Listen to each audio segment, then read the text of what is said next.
감사합니다. 한번 기도하겠습니다. 하나님, 우리 무지개 초원 십자가 군병 멋있게 이 땅에서 살아갈 수 있도록 이들을 축복해 주시옵소서. 이 아침에 또 기도하기 위해서 나온 이 용사들, 이 하루 주께서 복을 내려주셔서 죄짓지 않고 나의 몸과 마음이 하나님 앞에 아름답게 올려드리는 향기로운 제물처럼 올려드리는 여호와 하나님 백성 되게 도와 주시옵소서. 예수 그리스도 이름으로 기도하옵나이다. 아멘. 오늘은 우리 우선순위를 분명히 하라. 여러분, 어저께 희망을 세상 사람들에게 주는 사람은 그 어떤 어려운 일들 가운데서도 희망을 사는 사람, 그럼 곧 믿음을 가지고 하나님의 약속의 말씀이 분명히 이루어질 것을 믿고 구체적으로 행해가는 사람, 우리 예레미야에 관해서 잠깐 말씀을 나눠봤는데, 오늘은 여러분 희망이 무엇인지를 정확하게 아는 사람은 우선순위가 분명해집니다. 여러분, 스티븐 코비 대부분 아실 텐데 이 베스트셀러 가운데 소중한 것을 먼저 하라라고 하는 책이 있어요. 그 책 이 첫 부분에 보면 어떤 내용이 나는가 하면 이 스티븐 코비와 딸과의 대화하는 내용이 나와요.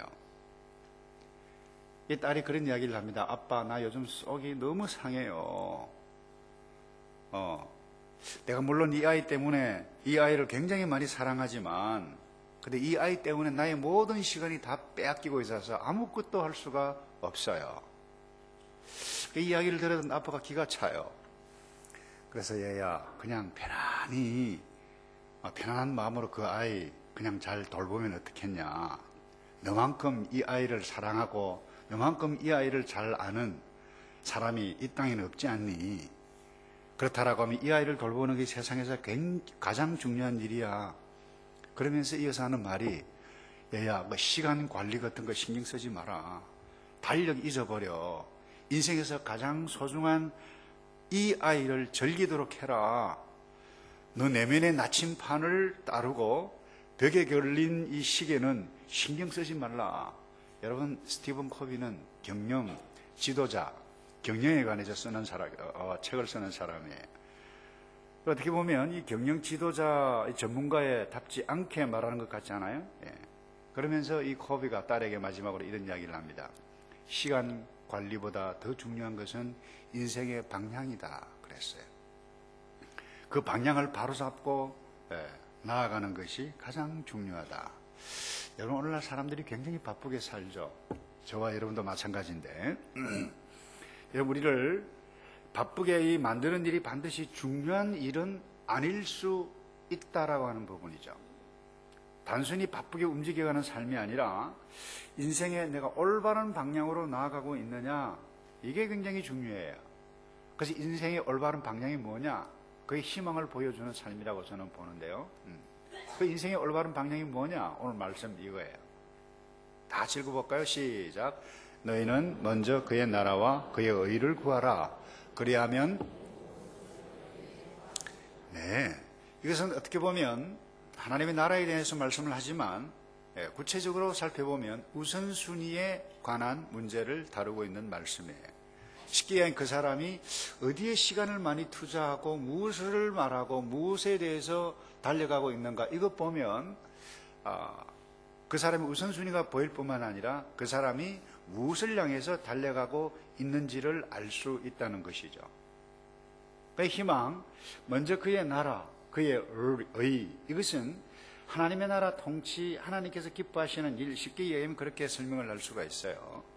그런데 최우선 순위가 하나님의 나라와 하나님의 의, 이게 여러분 희망이라고 하는 부분입니다. 그래서 우리가 보여줘야 할 것은 이 부분이에요. 그래서 이 부분을 향해서 쫙 달려가면, 야, 저건 뭔가 우리와 다르다. 그래서 내가 왜 공부를 하고, 내가 왜 기도를 하고, 내가 왜 사업을 하고, 내가 왜 이런 말, 내가 왜 이와 같은 행동을 하느냐, 이런 거 방향이 굉장히 중요하다고 하는 부분입니다. 근데 이 방향이 잘못되면 우리의 삶이 열심히 바쁘게 살긴 살았는데 인생의 마지막에는 내가 그렇게 했어야 했을 걸, 후회를 한다는 것이죠. 그래서 우리가 오늘 이 어떻게 우선순위를 바로 할 수 있는가? 첫 번째, 염려에서 해방이 되어져야 돼요. 내가 염려하는 것이 무엇인가라고 하는 것을 명확하게 생각을 내야 돼요. 여러분이 본 이 마태복음 6장 산상 수훈 가운데 한 부분인데 무려 5번이나 강조하는 단어가 있는데 그게 무엇인가 하면 염려하지 말라는 것입니다. 우리가 염려하지 말아야 할 이유가 여러 가지 있죠. 근데 실제적인 이유가 있고 신앙적인 이유, 이 두 가지를 좀 나누고 계속해서 말씀을 나눠가겠는데요. 이 염려하지 말아야 할 첫 번째는 실제적으로 염려하지 않는 것이 중요하기 때문에. 왠가 하면 이 염려하는 것이 전혀 도움이 되지 않아요. 실제적으로.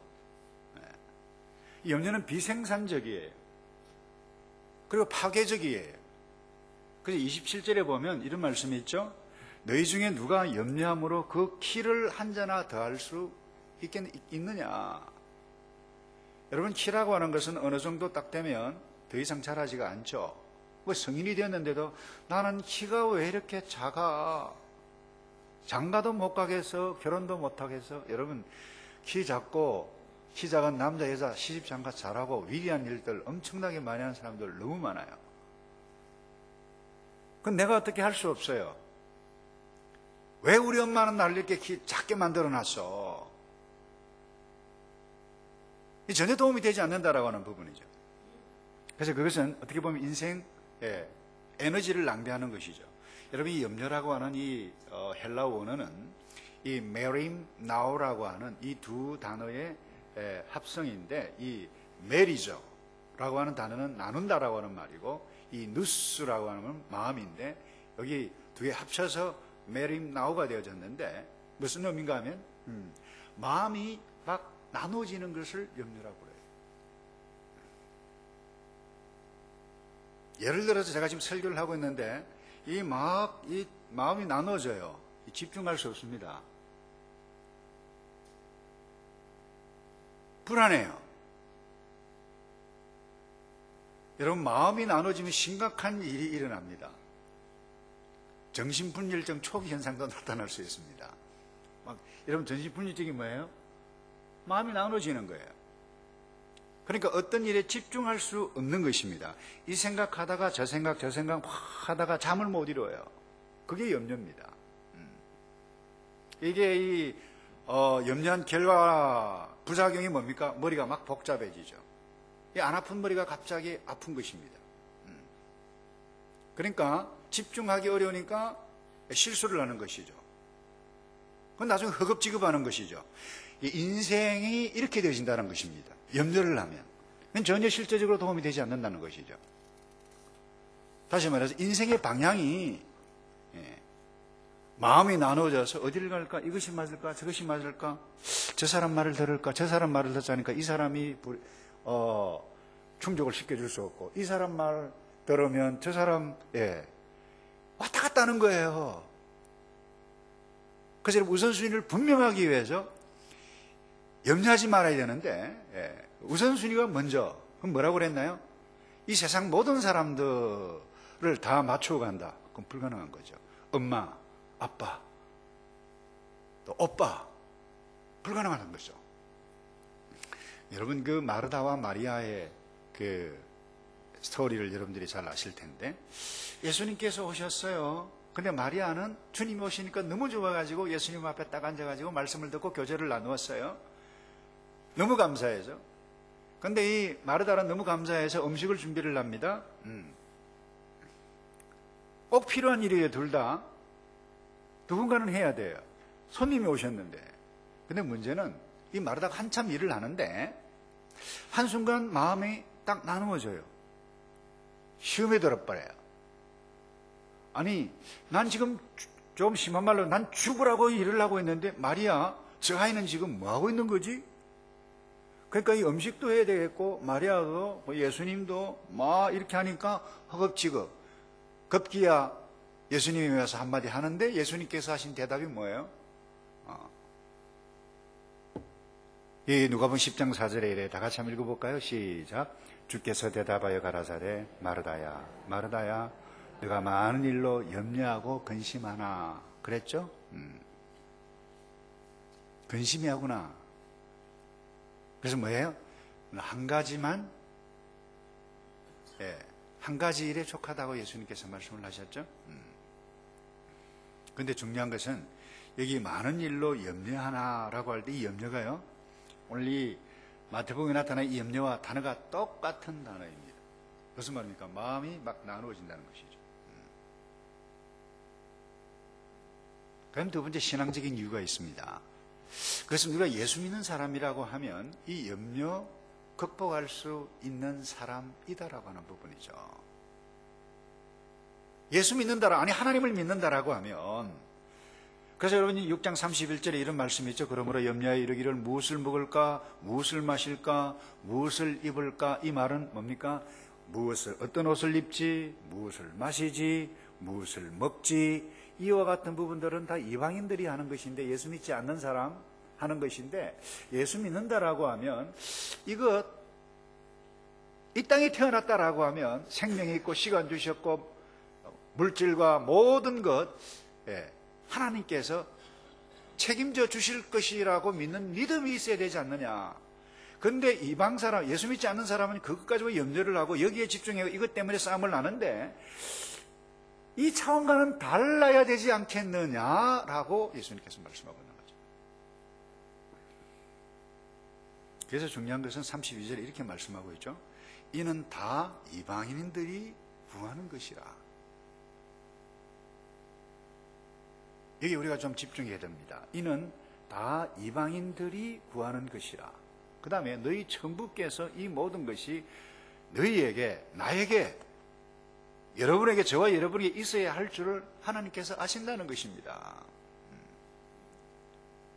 여러분, 물론 이 의식적 문제에 관심 쓰지 말라, 그 의미는 아니죠. 사실 이 의식적 문제에 관심이 없다, 인생의 책임을 지지 않는 사람과 똑같다라고 하는 말이죠. 그런데 이것에 대해서 염려에 빠지면 마음이 나누어져요. 하나님이 잃어버려요. 허겁지겁해요. 인생의 방향이 이상하게 나타나요. 무엇 때문에요? 먹을 것, 마실 것, 입을 것, 그것 때문에. 여러분, 이 의식주 문제는 모든 사람의 관심의 대상이 아닐 수가 없는 것입니다. 이 관심이 없다라고 하면 책임감이 없는 사람이죠. 가족을 내버려두고 혼자 나는 염려하지 않는다 하고 있는, 그것은 책임감이 없는 사람이에요. 가족을 돌보지 않는 사람은 믿지 않는 사람보다 더 악한 사람이라고 사도 바울이 말씀을 냈어요. 책임감을 가져야 돼요. 근데 중요한 것은 우리가 매일 기도하고 매일 예배하고 찬양하고 주 예수 그리스도를 주님으로 영접했다라고 고백했다라고 하는 삶이 이 세상 사람들과 변화와 차이가 없다라고 하면 그 신앙의 의미가 어디에 있느냐, 이 말씀이에요. 염려와 관심은 다르죠. 그래서 1세기 이 초기 교회의 문서들을 연구하신 학자들이 아주 재미있는 글을 발표한 것을 제가 읽었는데, 그 가운데 아주 재미있는 인물이 하나 등장을 해요. 익혀 알려진 인물은 아닙니다. 초대교회 지도자 중에 한 사람이 있는데 이름이 재미있어요. 티테디오스 아메리노스라고 하는 분인데, 여러분, 티테디오스, 이 이름의 종류예요. 이름이에요. 근데 아메리노스라고 하는 것은 이 이름 뒤에 이 서네임도 아니고 패밀리 네임도 아닌 것 같은데 항상 그 붙어 나온다는 것입니다. 그래서 학자들이 좀 이상하다. 근데 이 아메리노스가 무슨 말인가, 메리 노움이라고 말과 비슷하죠. 근데 붙으면 헬라에 하면 안티, 하면 반대라고 하는 말입니다. 이 무슨 말인가 하면 티테디우스, 그 뒤에 이 아메리노스란 말은 한번 따라서 할까요? 전혀 염려하지 않는 사람. 그러니까 이 티테디우스인데 뒤에 이 아메리노스가 있다라고 하는 것은 이 티테디우스 전혀 염려하지 않는 사람, 이런 뜻이라는 것입니다. 그래서 학자들이 이 이름이 참 이상하다. 그런데 학자들이 그런 설을 내어놓습니다. 아마 예수 믿기 전에 이 티테디우스는 너무 염려를 많이 해가지고 어떻게 할 줄을 모르고 어떤 사건에 벌벌벌벌 염려하고 이 마음이 나누어졌던 것 같은 사람인데, 예수를 딱 믿고 난 다음에 변해도 너무 많이 변했다. 그래서 전혀 염려하지 않는 사람, 티테디오스. 멋있잖아요. 그래서 예수 믿는 사람은 염려하지 않는 사람. 저와 여러분이 이 티테디오스처럼 전혀 염려하지 않는 그런 복된 사람 되기를 축복합니다. 그래서 여러분의 이름을 그렇게 사용하면 어떨까요? 전혀 염려하지 않는 이름 석자 누구였나? 한번 넣어봅시다. 전혀 염려하지 않는 사람 나무태. 좀 저쪽은 잘 아시나? 안 하시는 것 같은데 좋으시나요? 다시요. 전혀 염려하지 않는 사람 남우태. 예. 그럼 두 번째로요. 자, 염려하지 않고, 그러면 두 번째, 그리스도인들이 특별히 예수 그리스도를 따르는 제자들에게 친히 그들에게만 주셨던 메시지가 사실 어떻게 보면 이 메시지라고 볼 수 있습니다. 일반 세속 사람들에게, 예수님 따라온 사람 아니에요? 가깝게는 예수님, 그 다음에 70년도, 그 다음에 예수님 말씀을 듣기를 원해서 있는 사람들, 그 사람들에게 주셨던 말씀이 오늘 산상보험 가운데 주셨던 말씀 가운데 하나예요.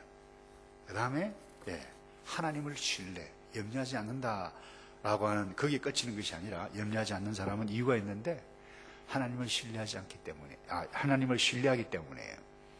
그 세상에 희망을 주는 사람은 하나님을 신뢰하고 하나님을 의지하고 하나님을 믿기 때문에 염려하지 않고 가장 중요한 것이 무엇인지를 알고 가장 중요한 그것에 집중해 가는 사람. 제가 어저께 시편 37편을 말씀했나요? 그 시편 37편 4절과 5절에 보면 이런 말씀이 있어요. 또 여호와를 기뻐하라. 다 같이 한번 해볼까요? 시작. 또 여호와를 기뻐하라. 제가 내 마음의 소원을 이루어 주시리로다.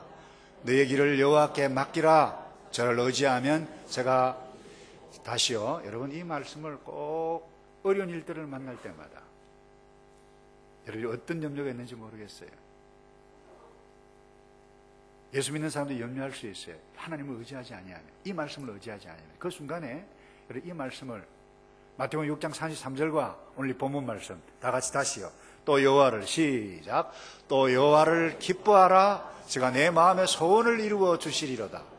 너의 길을 여호와께 맡기라. 제가 의지하면, 누가 이루신다고요? 내가 이루는 것 아니야. 하나님께서 이루어 주시는데 내가 더불어 그와 같은 것들을 이루어가는 것을 기쁨을 누려가게 되어지는 것입니다. 여호와를 기뻐한다는 것은 내가 답답한 일들을 만나도 내가 여호와 하나님을 바라본다는 것입니다.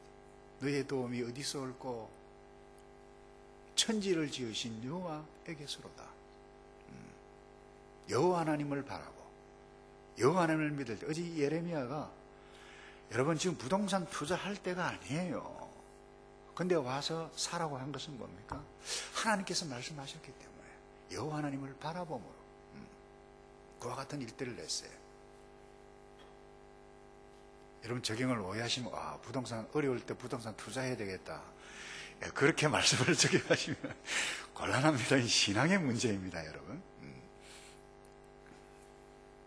그리고 베드로는 구체적으로 우리에게 건면하고 있죠.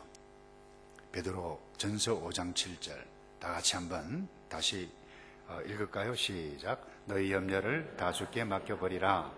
이는 제가 너희를, 똑같은 단어에 넣으면 염려를 주께 다 맡겨버리라. 이 말은 내가 이 고민거리가 있는데요, 이거를요 그냥 예수님에게 주께 맡겨버리라는 것은 던져버리라는 것입니다. 나는 뭐예요? 주께서 알아 하시도록, 이런 태도입니다. 이 표현은. 여러분 사실 베드로는 염려가 많았어요. 예수님이 떠나가시면 우리를 뒤에 두고 예루살렘 올라가서 십자가 지시고 죽으시면 우리는 지금까지 모든 거 배도 포기하고 집도 떠났고 다 떠났는데 어떻게 살지? 지금까지는 예수님께서 오병이어로 말이죠. 그리고 먹을 것도 막 들어오고 그렇게 했는데 예수님 떠나시면 뭐 먹고 살지? 이런 생각을 하니까 하나님의 뜻을 대적하는 말을 하는 거예요. 그게 뭐예요? 주님 올라가시면 안 됩니다 라고 할 때 예수님은 사단이라고 그랬어요. 베드로고. 이 염려가 많았던 사람이 염려하면 이와 같은 일들을 내요. 염려하면. 그리고 감정 기복이 얼마나 심했습니까? 그런데 이 베드로가 예수님의 말씀을 듣고 떠듣고 실수하고 했지만 듣고 떠듣고 실수하고 이와 과정 가운데 무엇을 배웠어요? 하나님의 말씀, 예수 그리스도의 말씀을 신뢰하는 믿음, 성숙을 가져오게 되신 거예요. 그리고는 이제는 인생 후배들에게, 신앙의 후배들에게 건구합니다. 그게 무엇이에요? 조금 전에 읽었던 말씀이에요. 다시 좀 비춰주실래요? 너희 염려를 다 주께 맡겨버리라. 이는 저가 너희를 무엇하신다고요? 건구하신다. 이 말은 다른 말로 하나님께서 저가 돌아보실 것이다. 이 말씀이에요. 근데 이것을 주님께 맡기지 않고 내가 모든 것을 다 해요. 내가 다 해요.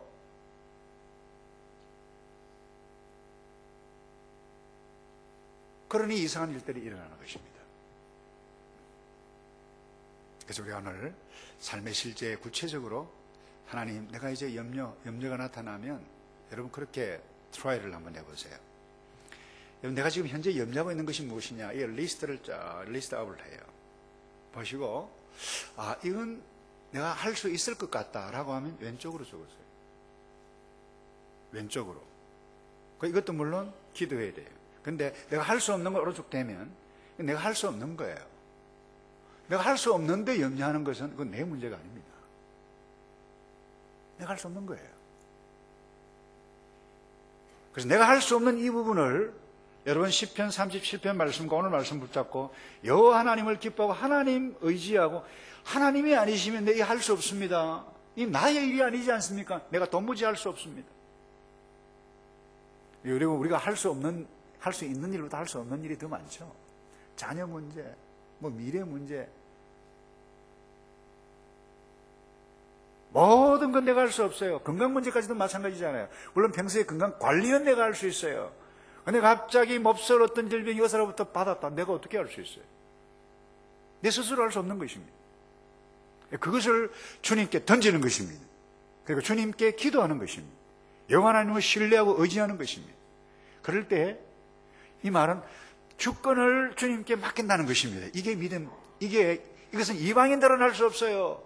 이방인들은요, 입을 뒤집어 쓰고 누워요. 이 일을 어떻게 할까? 때로는 아주 파괴적인 행동을 하죠. 그래서 염려를 주께 맡기라. 이는 저가 너희를 건구하심이니라 그랬어요. 예수님은 또 중요한 말씀을 하셨어요. 30절, 우리 오늘 본문 30절인데 예수님께서 오늘 있다가 내일 아궁이에 던지는 들풀도 이렇게 입히시거든. 하물며 따라서 합시다. 하물며 너희 일까 보냐. 그 다음 표현이 재밌죠. 믿음이 적은 자들아. 예수를 믿어요. 근데 믿음이 적다고 그래요. 공중에 나는 새를 보라 그랬어요. 하나님께서 입히신다는 것이죠. 먹이신다는 것이죠. 그래서 여러분, 인생의 초점이 분명해지기 원하면 오늘 이 마태복음 6장 33절, 사실 하나님 신뢰하는 것입니다. 창조주 하나님을 신뢰하는 것입니다. 우리 하나님은 단순한 하나님이 아니에요. 저를 지으셨고 온 우주 만물을 지으신 창조주 하나님이십니다. 이 하나님을 믿고 이 하나님의 통치하심, 이 하나님의 나라에 다시 말해서 집중해 가게 되실 때 놀라운 은혜들을 우리가 경험해 갈 수 있는데, 마지막으로요, 이제 먼저 구할 것을 구하는 것입니다. 여러분, 우리가 예수 믿는 사람으로서 이 세상 가운데 희망을 주는 삶을 살려면 소극적으로 염려하면 안 돼요. 적극적으로 하나님을 신뢰하고, 여기서 끝나는 것이 아니라 최선을 다해서 구할 것을 실제로 행하는 것입니다. 내가 하나님을 믿었기 때문에 하나님께서 알아서 해주시겠지 하고 아무것도 안 하고 있는 것은 그건 게으른 사람입니다. 하나님을 모르는 사람이에요. 쉽게 이야기하면 하나님의 창조 질서를 모르는 사람이에요. 그래서 예수님께서 예까지 드렸죠. 공중에 나는 새를 보라, 들풀을 보라. 그냥 저절로, 어떻게 보면 저절로 있는 것 같아요. 그런데 저절로 있는데 그것은 하나님의 창조 질서대로 이 새가 결코 가만히, 뉴질랜드에 새가 얼마나 많습니까? 저는 종종 새를 보는데, 잠시도 가만히 안 하지. 잠잘 때 죄해놓고 그러잖아요. 주둥이를 들고 막 콕 쫓고 그러잖아요. 벌레를 먹고 열매를 따먹고. 제가 새가 열매를 먹는 것 뉴질랜드 가서 처음 알았습니다. 날아서 따갔는데 어디를 먹느냐? 가장 맛있는 부분부터 먼저 먹더라고요. 열매를. 다녀요, 항상. 근데 그 새를 보라는 것이죠. 이 새와 이 나라고 하는 존재, 비교도 할 수, 천하와 바꿀 수도, 천하보다 더 귀한 존재라고 말씀했잖아요. 그래서 우리가 최선을 다해서 구할 것이 뭐냐? 딴 거 없어요. 그 나라와 그의 의입니다. 하나님의 통치입니다. 하나님의 다스림을 구하는 것입니다. 주님의 인도하심을 구하는 것이죠. 그리고 하나님께서 기뻐하시는 것이 뭐냐? 여러분, 순간 어려운 복잡한 일들을 만날 때마다 하나님께서 기뻐하시는 것이 뭐냐? 여러분이 이제 돌아가셨습니다마는 그 필리핀 그 막사의 상을 탄 우리 그 김용기 장로님, 그 가나안 농군학교 가면 그 방마다 이 마태복음 6장 33절이 써져 있어요. 먼저 그의 나라와 그의 의를 구하라. 이 어른의 좌우명이에요. 왜냐하면 이 말씀 때문에 자기가 오늘까지 이렇게 되어졌다. 그 가나안으로 가는 길이라고 하는 책이 두꺼운 책을 보면 그 소상에 나와져 있는데, 제가 지금도 기억을 해요. 그야말로 학교 다닐 때 읽었던 책인데, 이분이 그 어린 시절부터 어떤 일들은 요 말씀을 듣고, 어떤 어려운 결정의 어려운 일들이 딱 나타나면 먼저 그의 나라와 그의 의를 구하라. 그 하루는 주일 전에 비가 와가지고요, 홍수가 막 나가지고 막 이 교회를 가려면 그 시내를 건너가야 되는데 물이 범람해가지고 걸어갈 수가 없어요. 그 어른들도 못 가고 이러는 편인데, 하나님 내가 이거 어떻게 해야 되죠? 하고 있는데, 하나님 앞에 주일 성수하는 것은 하나님께 정말 기뻐하시는 일이다. 이 말씀 때문에. 그래서 그 어린 것이 말이죠, 발을 옷을 걷어붙이고 잘못하면 빠져 내려갈 위험을 무릅쓰고 말이죠, 예배를 드리고 보고 동네 사람들이, 이야, 너 참 대단하다. 너 하나님께서 기뻐하시겠다. 그리고는요, 하나의 예예요. 그 다음에 복잡하고 어려운 일들 결정하기에 힘든 상황이 딱 나타나면 이 말씀을 딱 갖다 대고, 하나님, 내가 먼저 하나님의 통치, 하나님의 의를 구하는 것이 무엇입니까? 그렇게 결정하게 되실 때 자기를 여기까지 인도해 주셨다라고 하는 것입니다. 여러분, 이 말씀 저와 여러분의 좌우명이 되기를 축복합니다. 그래서 주께서 기뻐하시는 일이 무엇이, 이 상황에서 분위기 썰렁한 이 상황 가운데서 이건 쉬운 일은 아닙니다. 그러나 훈련하면 그렇게 될 줄로 믿습니다. 제가 록펠러 이야기만 하고 마치겠는데요, 여러분, 록펠러는 대단한 사람이, 머리가 진짜 잘 돌아가는 사람이에요. 이 비즈니스의 감각이 대단한 사람이에요. 33세 때 100만 장사 됐어요. 놀라운 일 아닙니까? 그러니까요, 뭐 사업장 돈 내는 것은 다 했어요.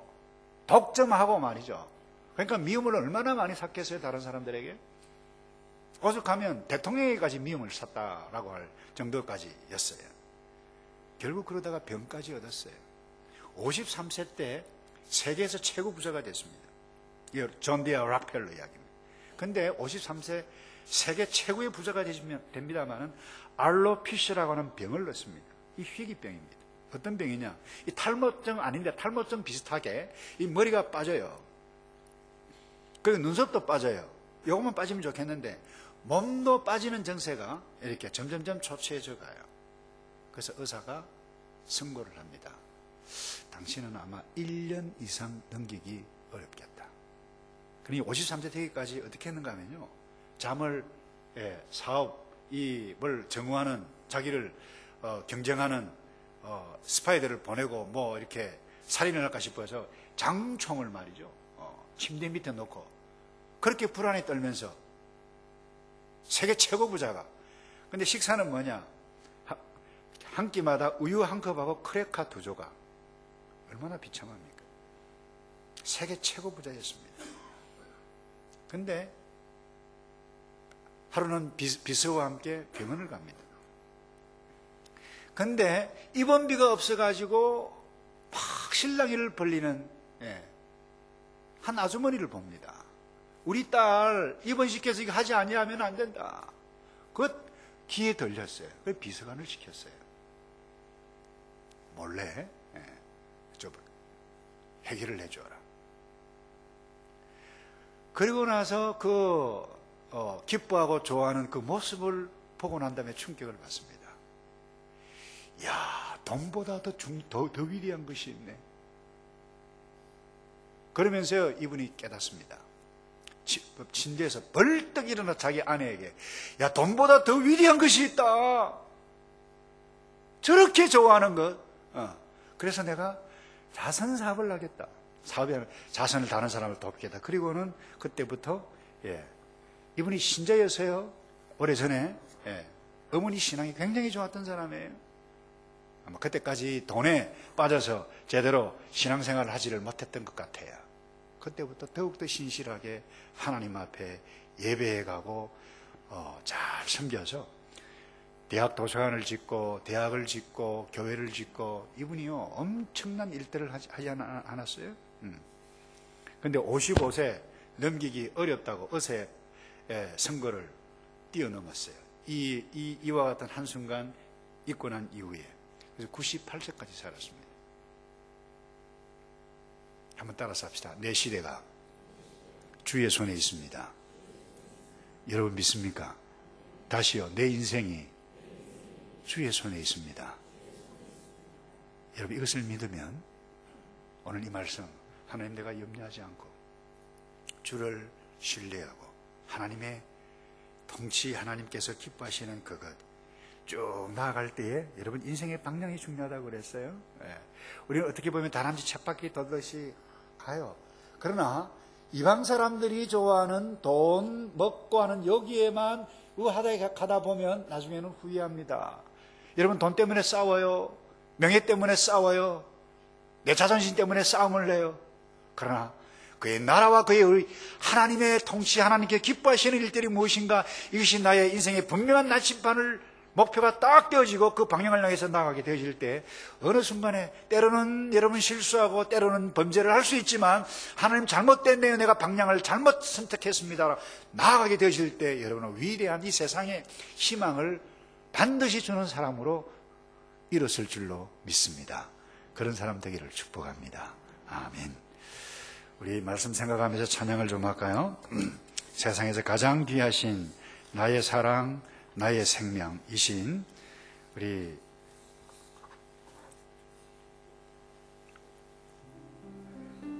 이 찬송 다 하시나요?